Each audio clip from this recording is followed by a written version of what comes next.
Okay, let me stop. Hey, man, welcome to another episode of Two Joes and a Pro.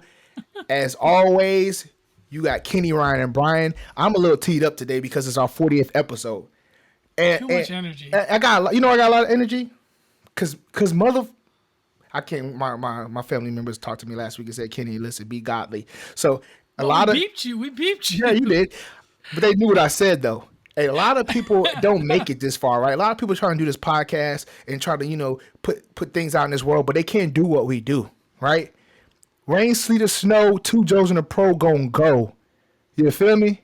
Anyway, Ryan, Brian, how y'all doing? Let me get y'all to, how y'all doing, guys? I'm great. I don't have the same kind of energy, but I'm hyped. I'm See? ready to go. See? Well, guess That's what? as much you're getting from Brian. Yeah, I like it. What do you I want? like it because we got a lot. We got a lot to cover today. It's been a lot of stuff happening in sports, man. It's been a lot of stuff happening. I'm going to go ahead and get straight into it. We're going to touch on NBA. What is it to say about NBA? Ja Morant. Yeah. What else? Amazing. What else? Ja Morant. Like, what else is to say about Ja Morant? First of all, Stephen A. Smith said something that was crazy. He said, "Man, he's a taller AI," which I might agree. I think he's must see TV, bro. That dunk. I don't know if y'all saw the highlight. That dunk was just so crazy because it wasn't even like a full head of steam. Like he was just like, oh, okay, let me catch it. Like, okay, it's not even a fast break, right? They had more guys. It was like a 2-on-4, right? He wasn't even supposed to go to the cup. And he's like, all right, let me take 2 dribbles. And punched that thing, man. That was crazy. Then he had a little buzzer. Anyway, Ja Morant is must see TV. As far as standings go, Miami is in first place in the Eastern Conference, kind of like doing their thing, right? Playing solid ball, Eric Spoelstra, hell of a coach, doing their thing. Jimmy B, Tyler Hero, the whole crew out there balling. Then you got Chicago Bulls, which I'm going to come back to them, but they're number 2, right? Then you got 76ers that's playing decent. They got James Harden actually showed up. The James Harden that we have been accustomed to seeing in Houston, like. Maybe he didn't like the Brooklyn like we thought he did, right? Like those is guys, but it was like, oh, we don't really mesh as the same because he got a bigger ego. Because right now, him and Mlb seem like they just the best of friends, and he looks like he wants to play. But they work well together, man. That's it. That's that high-low combo right there. That's perfect. Yeah. So it's kind of like he's like a Clint Capella that can shoot way better, right? That's, of course, Clint Capella is not Joel Embiid, but I'm saying like the high low that he had in Houston, that's the same type of combo. And then they got Tobias Harris, that's like he's quality, right? Under the radar quality player, right? And they got a solid team that people are not really paying attention to. Boston Celtics is the Boston Celtics. I read something today. I think Jaylen Brown just rolled his ankle or something like that. So that's gonna hurt a little bit. KD, let me not forget Giannis, right? The Bucks is the Bucks, right? KD is actually coming back, so they're hoping that can save their season. And then they just lift restrictions on New York City, so hopefully Kyrie can play in the home games, just like TBA, right? And then getting to the West Coast, it's really just the Suns is like unstoppable, right? The Warriors are going to make a push. I think the Warriors is like 7 games behind them or something like that. Then they got 12 losses. The Suns and the Warriors got like 19. They're going to make a push because James Wiseman came back. I don't know if y'all heard what Steph Curry said about James Wiseman, but he's going to be a problem, like I was talking about before. And then you got the Grizzlies, and then everybody else is just kind of whatever, right? The Jazz, and then the Lakers were trash. We're number 9. I think LeBron said he hasn't given up unless he's 12 feet under. I get it. Right, but it's kind of right. Hey, it looks ugly for sure. Hey, shout out to Zion Williamson. The foot is getting better. It's healing. It's healing. What about the weight? I don't know. I'm gonna say. This is gonna be funny, right? I was watching Shaq. Shaq has his own podcast, right? And it's actually pretty dope. They were talking on there. T-Mac was saying they were like, listen, since Zion can't handle his weight, like he can't control his weight. That's everybody say he can't control his weight. What if he gets like a BBL, but like a lipo, like to fix his body, to snatch his body. Have y'all heard about that before?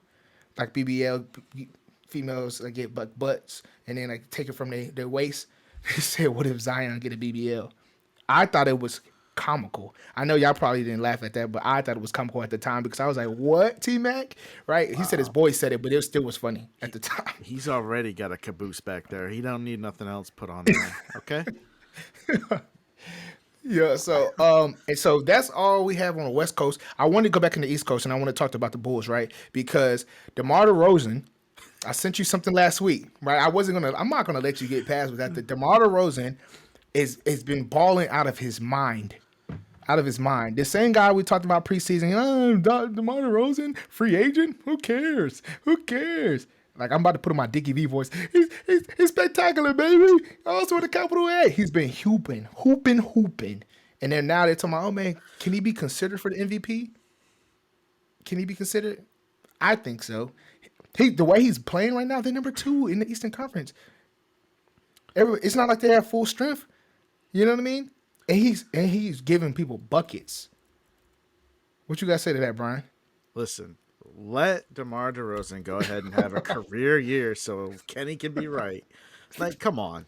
This guy's never been like this in his career before. He is playing beyond anything he's ever done before. So hats off to him. Great. He's having a great season, but let's calm down a little on him, okay? Simmer down. Might be overhyping him. I remember when you overhyped somebody named Ben Simmons, okay? So I'm just saying, let's simmer down. Hey, man, that's TBA, right? Or TBD, right? And then so that's all I have for NBA. I know that was I came in high energy and I kind of calmed it down. I got back to my normal self, even kill. Okay, and in college it was the top 16s, I believe, top 16s or top 17s. They lost. It was ugly. It was. I talked about it before, right? Or 7 of the top 10 teams lost, right? I talked about it before, like, oh man, March Madness is going to be interesting. It's really going to be interesting because anybody could win, right? Like, it was the way that teams lost was wild to me. Like Kentucky lost to Arkansas, right? I saw Purdue lose to Michigan State on a step back 3, and Purdue had 2 opportunities. It was really like 4 seconds. They had opportunities, didn't get it done.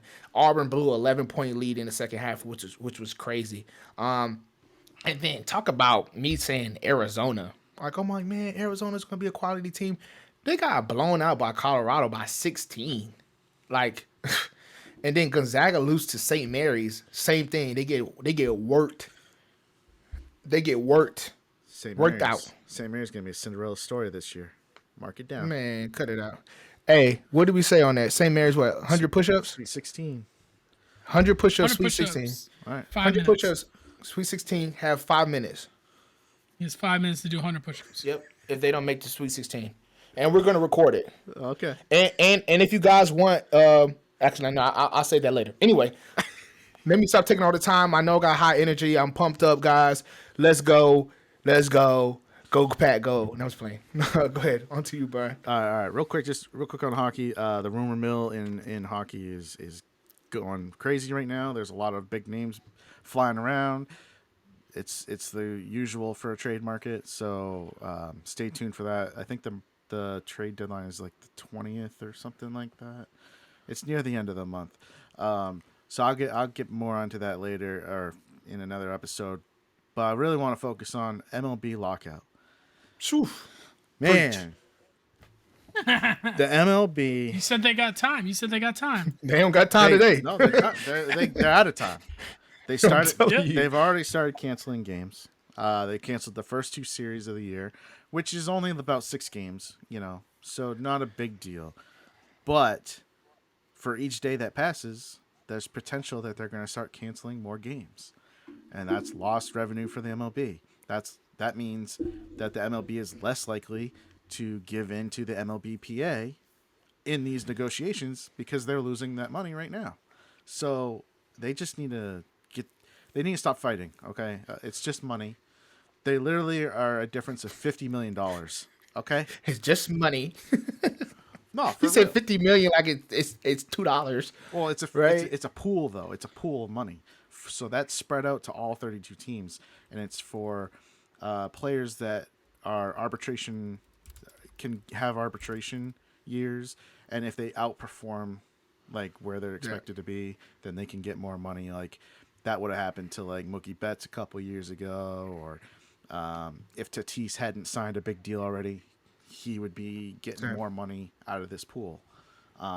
So it's it's for those breakout guys, so they get a little more in their bag. But the MLBPA is down to, they've lowered their limit down to 85 million. The MLB has come up to 30 million. I think they started out respectively at 110. So they're starting to get together, but they've stalled out. And yeah, so it's just a bad look for the MLB, man, because fans are getting pissed because the fans don't care about this. They don't care about the money. They really don't. All they care about is, are you going to make beer and hot dogs? Well, no, but are they going to make the game better? Like, they haven't even started discussing like pace of play. Like, that's what really fans care about. I don't want to sit there and watch a baseball game for 4 hours. Do you? No. Did you say 4 minutes? 4 hours. I don't even like to watch a baseball game for 2 hours. Well, I only like to go there to watch home runs. But listen, baseball used to be two to 2.5 hours a game. That's what it used to be back when we were kids. So, talking in the 90s. Now it's up to 3.5, 4 hours. It's just crazy. They need to fix the pace of play. That's what fans care about. So if they were fighting about that, fans could get behind this. But instead, they're just killing off their fan base by arguing over money when their fans don't care about the money. So that's where I'm at. They should just split the difference now, call it good, get to playing. So that's all I got. That's beautiful. That was high energy though, so I like that. You know what I mean? You were passionate about it. Very passionate. Yeah. Well, we got NFL. The non-existent NFL. Nah, just kidding. We're not touching on hockey? I just he did. Yeah, I did quickly. He did. You missed it. You blinked. Yeah, I just said the trademark. I just talked about the trademark real quick, and then I was like, I'll bring it up next week. I'll talk more about it. I don't know why I thought that was about MLB. I'm sorry. This is what happens when hosts don't pay attention. This is what happens when I'm turned up and I got all the energy. Listen. All right. So we got a light week in NFL. NFL is giving us a light week, but we're about to have a crazy week next week. When's the 8th? The 8th is next. The 8th? The 8th is at 3,000. Will we have a podcast? Okay, so that's next Tuesday. So we'll have a podcast. Next week's podcast is going to be lit because we got free agency. Yeah. Yeah, dude, everyone's going to be signing. Oh, what is the date for that? Yeah, 4 p.m. deadline for clubs to franchise tag. So it might be the following week is tampering. Oh, yeah, it's the 16th. All right, so episode 42. Listen to it now. 41 is going to be semi-lit, but 42 going to be it. Right. It's going to be a little bit of an escalation each week. Oh, yeah. It's going to be out of control. So the NFL, I love the way the NFL does their off-season. They make everything like an event. And this will get into my stance later on. But they're very smart about keeping viewers entertained by making the draft an event.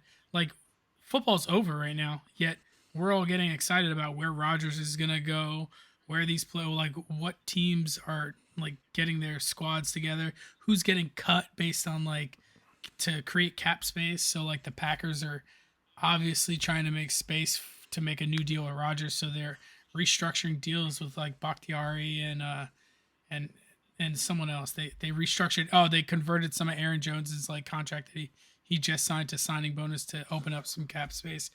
The Giants released Devontae Booker, who actually played pretty well last year for us when Saquon was out. And then also, but that freed up like $2 million in cap. And then they also released Kyle Rudolph as well, tight end.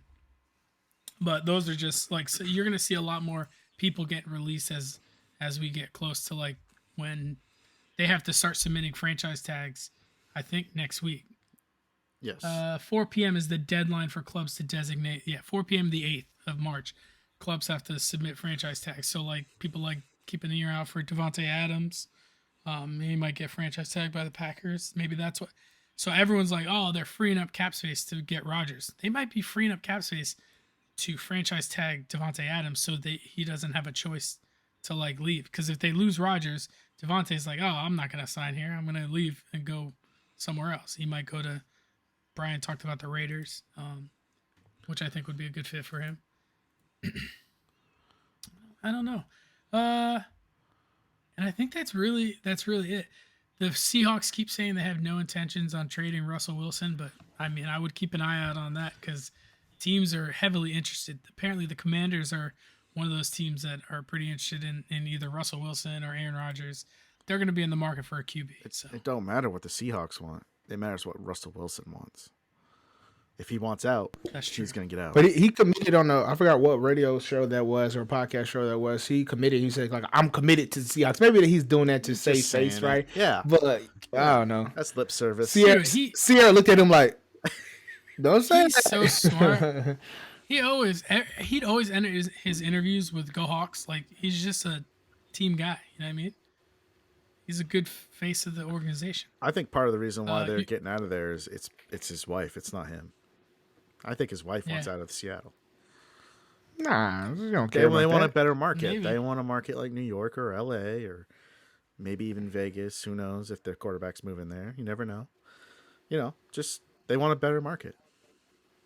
I'm telling you. Yeah. The wives have more power than you think, Kenny.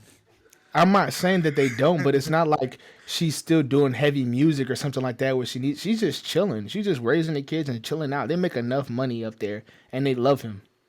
Right? So it's like, I get what you're saying, but it's all about branding. That's true. That's true. Bruce Arians on whether he would allow Tom Brady to go to another team. Nope, bad business.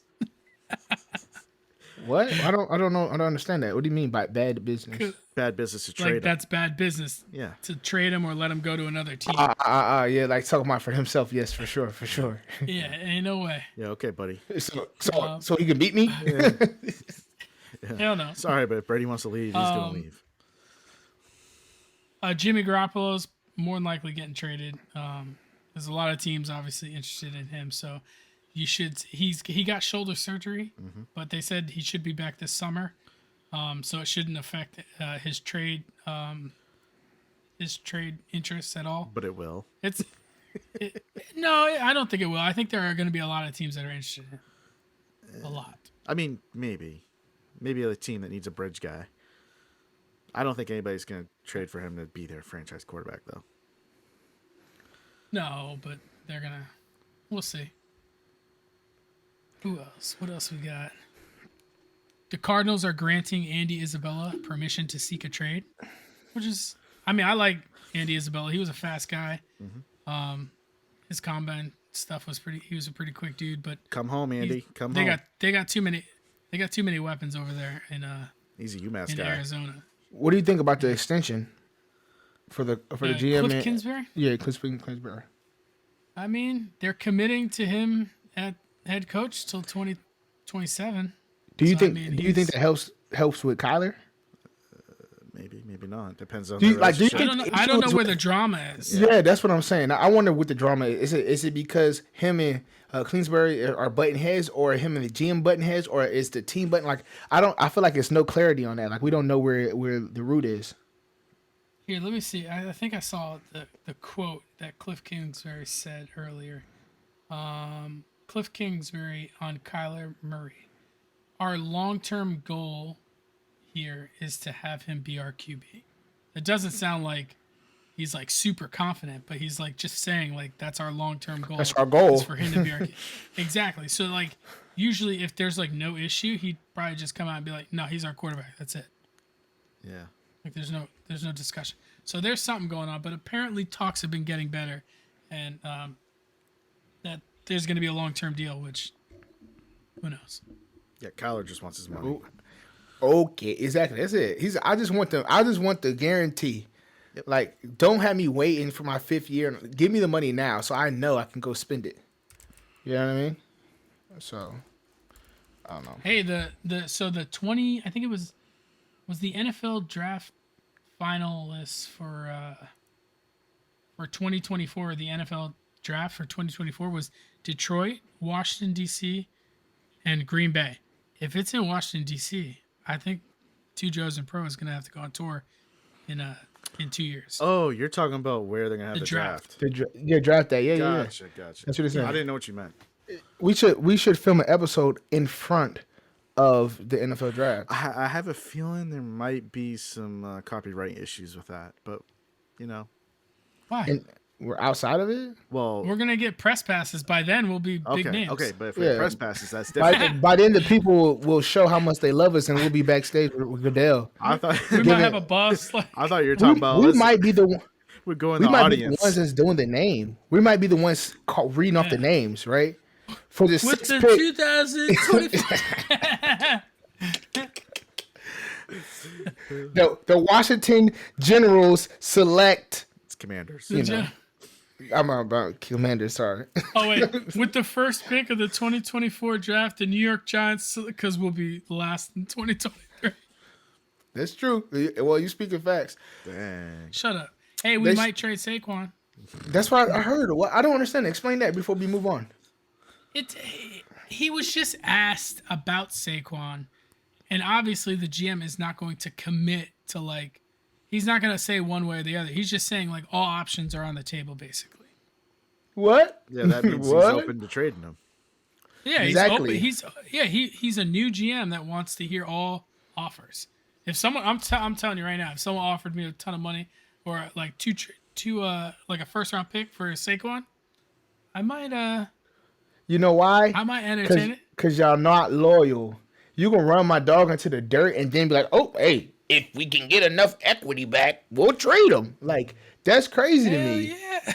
That's crazy to me. Y'all try to rush him back. Position sucks, man. Try to rush him back, and he gets back. He gets healthy. Roll his ankle. Hey, man, come on. You can play. Then the next year comes new GM. Yeah, he's on the trading block. I'm not going to say it like that, but he's on the trading block. What? Kenny, that's a giant way. Come on. I understand it, but it's trash.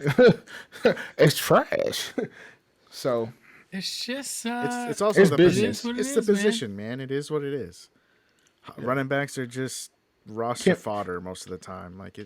They just are interchangeable. Even if they're special. Can he make 4 seasons first before we start? You know what I mean? Can he get to the second contract before we talk about trading him? Oh no, I don't think they want to pay him. Yeah, I don't know. That's trash.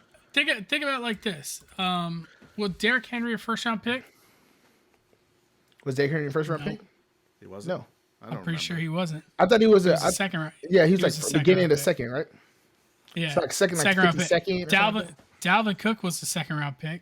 Christian McCaffrey was a first round pick, so I'll give you that one.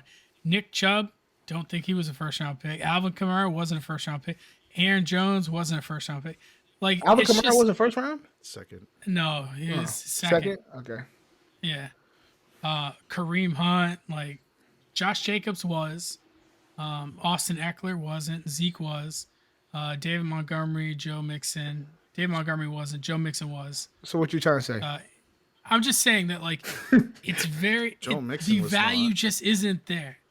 Wasn't he? No, he's second because he dropped in the draft. Remember, because he had the problems coming out of college.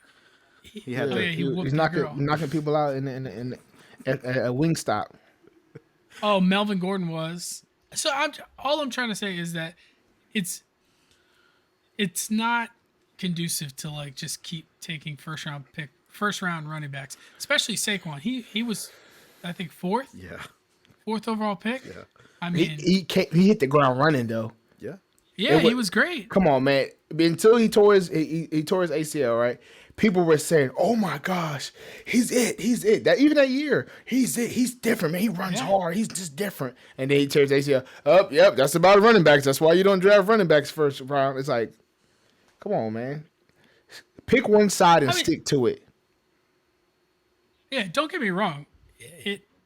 He's only a $7 million guy this year. So even on his last year, it's not a ton of it's not a ton of money. I would pay that for a top flight running back, but they have to be a surefire slam dunk. But like you said, Kenny, if they're paying that much money for a guy, they're gonna run him to the ground. Every team's gonna do it. They're just gonna keep running him to the ground. And if they don't run him to the ground, then they're not likely to get that $15 million a year signing with the the next time they do a contract. I think the only They want the ball. The only person that's not ran into the ground is Alvin Kamara. But I'm curious if that changes since Sean Payton's gone. Well, plus he had Ingram there for a while, taking a lot of the, he was doing a lot of the short yardage stuff, so he wasn't taking the hits, and he was more of the scat back, so which is more conducive to him. I think he'll always be that. Well, I mean, this past year, you kind of until Ingram came back, they were giving him tote. Yes, he was getting that boy looked like he was back at Tennessee. He was toting. Yeah, but he's not a. I mean, he's never had over 1,000 yards rushing on the ground. So, like, that's crazy. It's just he's never had not over. He hasn't had not 1 year over 1,000. He had the closest he got was 932, which was not this last year, but the year before. He had 898 this last year. But this last year was pretty rough because he only had 47 catches on 60. His first 4 years, he had 100 targets, 105, 97, and 107 targets. He was 81. He had 81 receptions his first 3 years, each year. 81 catches this first 3 years. And then he had 83, and then down to 47. So, but that's because the Saints need to change their quarterback. Offense. It's a quarterback, but they need to change. They need to go back to that, though. Well, you got to get a He quarterback. missed a lot of games. He missed a lot of games this last year, though, too. Because I think he only played in like 10 games or 13. It wasn't a lot. Sure. So he would have broken that. He would have had 1,000, but they definitely utilized his utilization rate was very high this year. They're utilizing him a lot. I love that guy. Brian hates him. Brian does too. That's so that wraps it up for football. Yeah, I think that's it. I mean, nothing really going on. Well, before I get into it, I want you guys to do us a favor, like the video, right, and then subscribe to us. I don't say that enough. I'm going to keep saying it. So now, I also want you guys to comment and let us know if you guys want to see us do a 40-yard dash, and see our best. Let us know. What does that say? Pens are still open to signing Cam Newton to. Oh, come on, cut it out. Anyway, he just messed it up.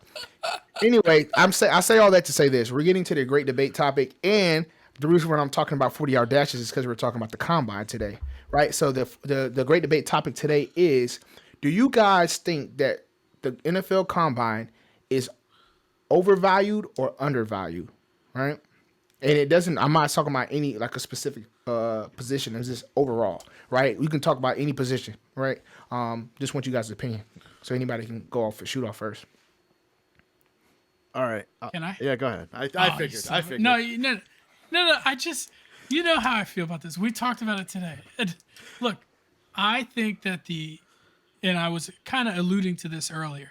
I think the NFL has done a great job making the combine an event for fans to watch on TV. Like, people record it and watch it, and they love seeing their players in their like tight spandex running 40-yard dashes and 3-cone drills and shuttle sprints and the broad jump and bench and all that. They love watching it. It's great, and it's cool to see. It's cool to see it on tape. But I think that it's more overvalued. The athletics of it, the events in themselves are more overvalued than what you see in production from players. Granted, you got players like DK Metcalf that like basically makes a name for himself and is drafted because he was a freak athlete during the combine. So you have receivers like that, but there were a lot of people that were passing on DK because it was just measurables from the combine, and it wasn't. They didn't see it translating in tape for whenever he was playing games. It's a neck issue too, though. Yeah. Oh yeah. It was a neck issue, but like Kenny also talked about it too. He doesn't like run great crisp routes. He's not a good route runner. He's just a freak athlete, and that's why he has success. Yeah, he's not better than AJ Brown, you know. Yeah, exactly. So I think the events themselves are kind of overvalued, but the undervalued part is the immeasurables that we don't get to see as like fans, like the meetings that the teams get to meet with the players, they get to see them. And the biggest part is probably like team doctors being able, or NFL doctors being able to like evaluate these kids coming in and like seeing what injuries they had and like what's going on, testing them, doing blood tests and all that. Cause like, haven't they identified like people that had like real bad blood issues or like some kind of diseases from the combine? Ernie Davis.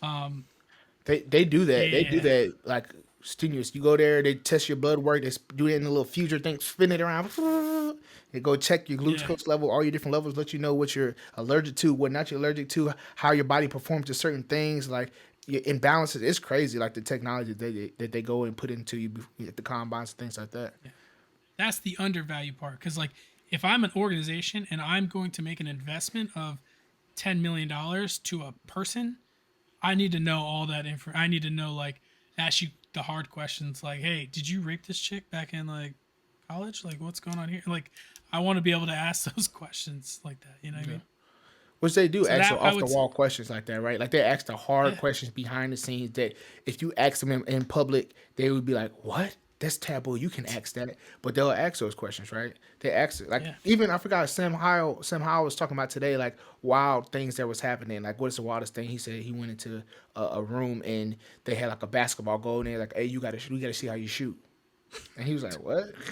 Like what? Like so he was like shooting on hoops or something like that along those lines. And I was just like, it's just wild, like with the things that you hear about the story. So I'll let you go, Brian. So that- Before that would be mine. Yeah. Yeah, go ahead. Ryan stole my That was thunder. I completely agree with everything he's already said. I love It's the NFL does overhype the scouting combine for the wrong reasons. So, like he said, who cares about the 40-yard dash? Like, does that translate to the football field? Let's see him put pads on and actually, do the 40-yard dash then. Or let's see how they run routes. Let's see how they run with the ball. It's a totally different thing to do it on the field versus running a track meet. So, I mean, some of the drills are nice, like the cone drills, just to measure athleticism and agility. Yeah, I mean, I don't know. The most athletic players are not necessarily the best football players. That's all I'm saying. It's good to see those measurables, but the most important parts are like Ryan said. You want to get interviews with these guys. You want to have face-to-face talks and just get to know them better and make sure that they're going to fit your organization. The team doctor aspect as well. I agree with all the things he said. I don't know what more I can add. Go ahead, Kenny. What do you think the most important skill, like the drill that they do? What do you think the most important one is? The most important one? Probably it'd be between either the 20-yard shuttle or the 3-cone drill. I think it measures burst and it's a little more important because, I mean, think about it. Football in a football play, you're less likely to get up to full speed. You're more likely to. You need the acceleration versus the top end speed. So I would rather see a guy be able to get going quick than say a guy that can, run 40, 50 yards quickly. Like I want to see them get that burst. And I think that burst is more important because it's more short yardage plays. All right, Kenny. Go, Kenny. The man with the plan.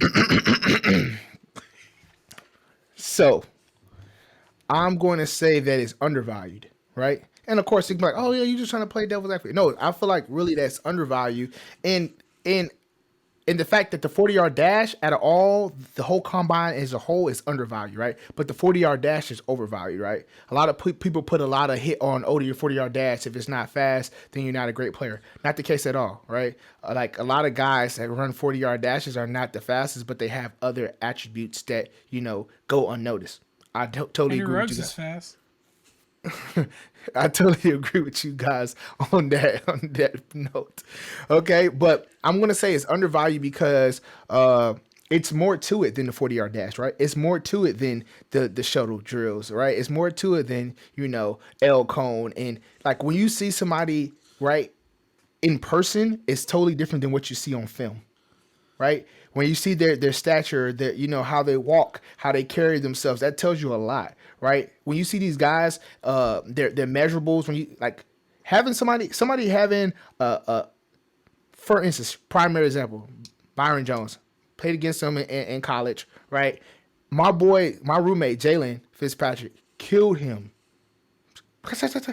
You make him do circles. But guess what? He gets to the combine and he snaps. He has the longest broad jump of all time, right? And I'm like, man, he's not gonna be a good player, but he's been a decent player his career, right? But like for me, my interpretation when I watch his college film or when I see him, I'm like, oh, he's okay. He's not great, right? But them going through that process and seeing him and then seeing him do drills and things like that, they're like, all right, cool, we assessed him high. And he went first round. Did I agree with it? No, but guess what? He did, right? And when I'm saying to the undervalued part is them getting those 3 to 4 days to spend with that guy, right? And taking him through the rigorous, intricacies of ups and downs, because it's a long process. Like a lot of people think it's just like, okay, a couple hours on the field. It's like 10, 11-hour days. They're waking up at 5 o'clock in the morning. You're going and doing all these different meetings and they're measuring. People are like literally examining you like you're an animal, right? They're like checking every little thing. Like, okay, how much earwax does he develop? Like it's crazy. Not that severe, right? I'm just being joking. I'm joking. But like, is that like severe? Like they look at every little thing. Like they go into your history, like everything from when you're a child. Like the investigators the NFL has, it's you can't get nothing past them, right? So that's what's gonna come up in these interviews. That's what's gonna come up when you hear them talk. Like we don't get the prayer review, right? Because you're like, oh yeah, man, he's a good guy. Whole time back in 2002, he had a little a juvenile case, armed robbery we never knew about. But guess what? The NFL, they went back and like, oh no, we did this, da da da da. We heard about this, that, and the third. So like for me, I think it's undervalued, right? Because for all the guys that don't get to go to the combine, they can mask a little bit. Right, it's kind of an unfair advantage because now I can show you what I want. Right, if I'm in a good graces with the coach, you go to my pro day, I have a good time, good numbers. Everybody's like, oh man, he's a great player, right? So it's a little different than when you're in the combine and you're scrutinized, you're under the microscope at another level. And when you see the guys compete, that's different too because that matters. Right? I'm not competing when I'm running a 40, but I'm competing when we're in position drills. If I see somebody looking good running their routes, I'm like, I got to step my game up too. You want to see that drive, who actually can compete out there, or who are just like ham and eggers, right? Some guys have crazy measurables, but when you go into position drills, they're just, you're not really doing nothing.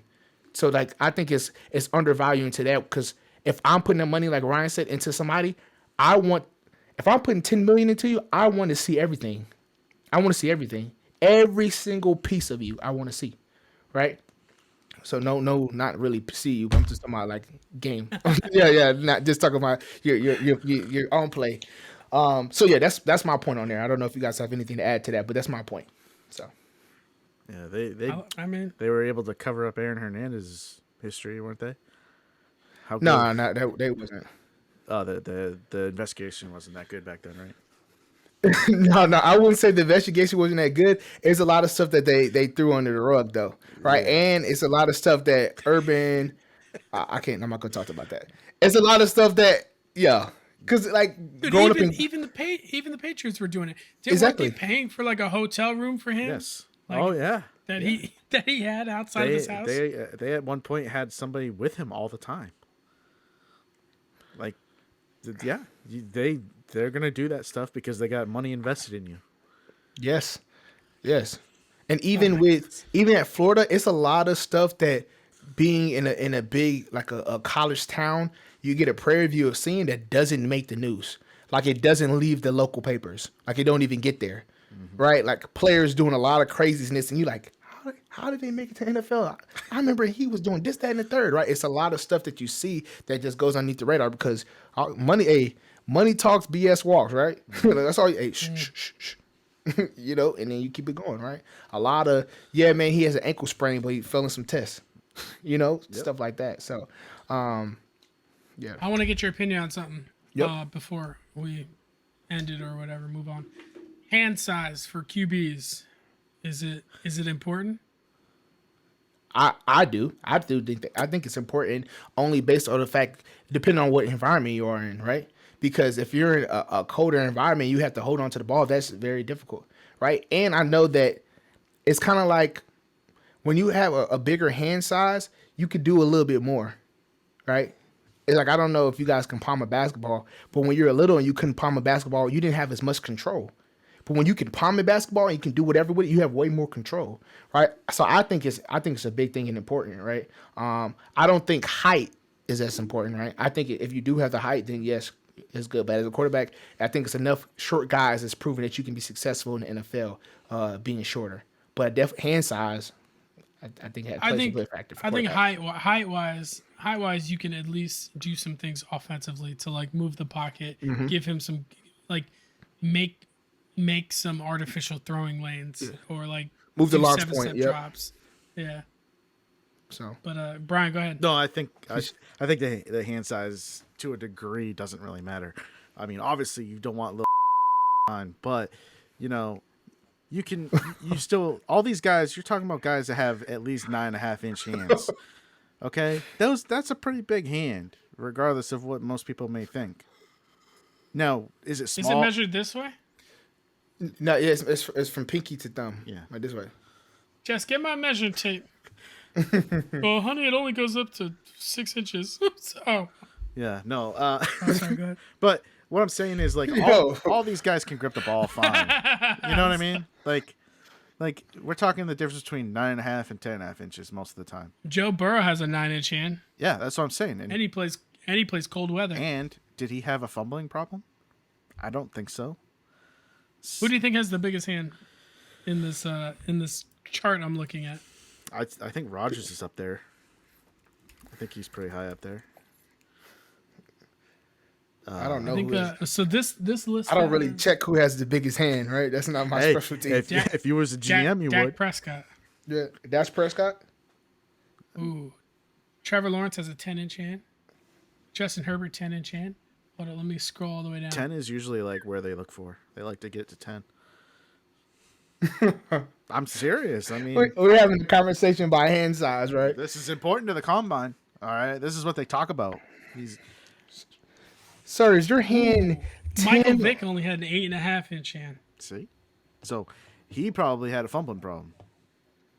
Not to mention he never tucked the ball. He just if you could catch him. If you could, that's what I said. If you could get close. Yeah, that's true.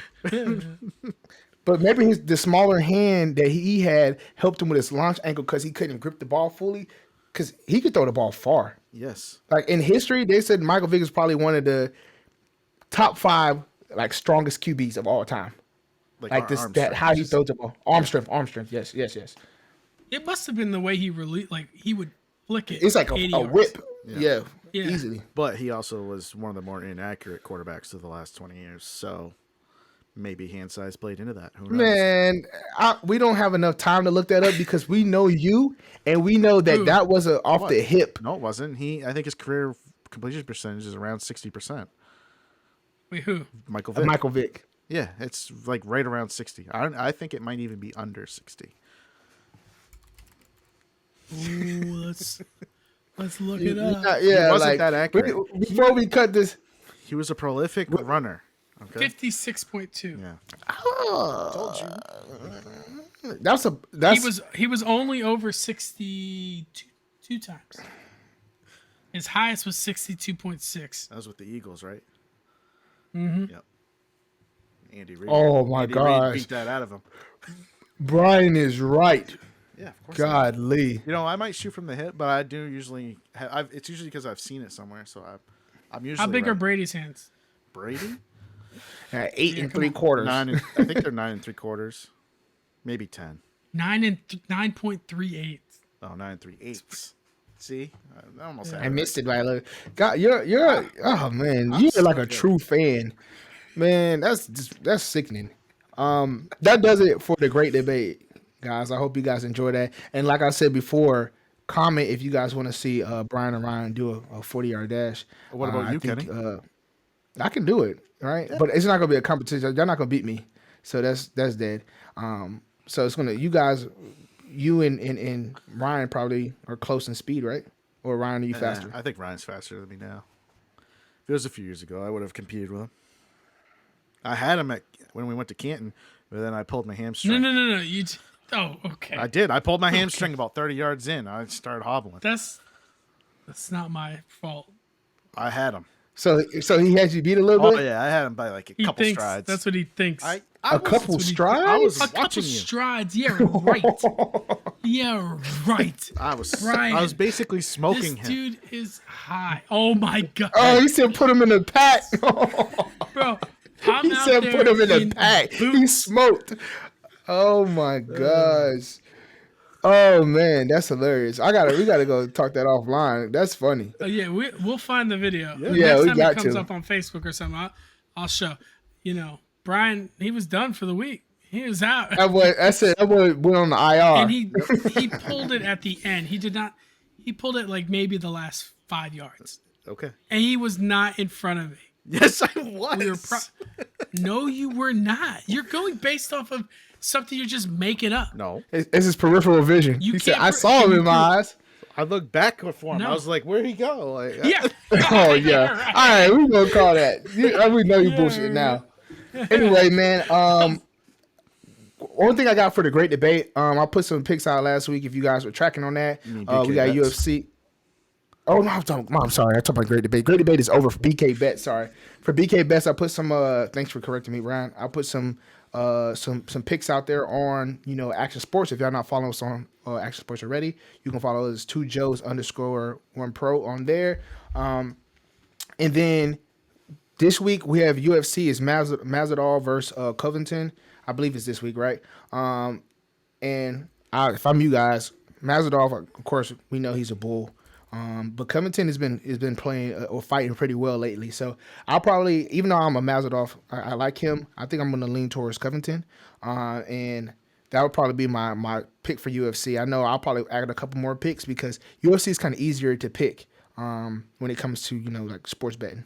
But that's all I have in that. I don't know if Brian has anything to add, if he wants to talk about any hockey or anything like that. Nope, I haven't. All right. I'll have to get back into it. Yeah. Well, that's too easy in that.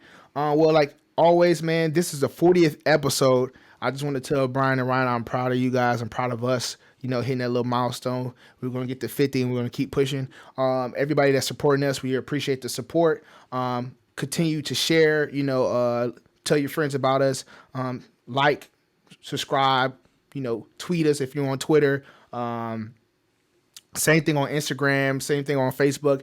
Just share as much as you can, man, so we keep things rolling. And then also go on motivateinspirenetwork.com. Support our other hosts. They have their episodes on their different podcasts. And support a good thing, right? We're building something special. So do what's right for you. I don't know if that's the best thing. I don't know if that's even marketing. Does that sound good? I feel like I was all over the place there. I like it. Let's try again. We'll cut it up. All right. Anyway, guys. So I was playing. Anyway, have a good night. We appreciate you guys. We'll catch you next week. And remember, next week is not going to be the super lit episode. It's going to be the medium lit episode. 2 weeks from now, episode 42 is going to be Lady Titty. So we should do predictions, major trade predictions, or like there's got to be something big that's going to happen. Okay, that's something. Hey, that's something we could do. You don't have to. What? I hate you guys so much. Yeah, well, we're on it. All right. All right. Anyway, y'all have a good night, man. We love y'all. Please be safe. Godly.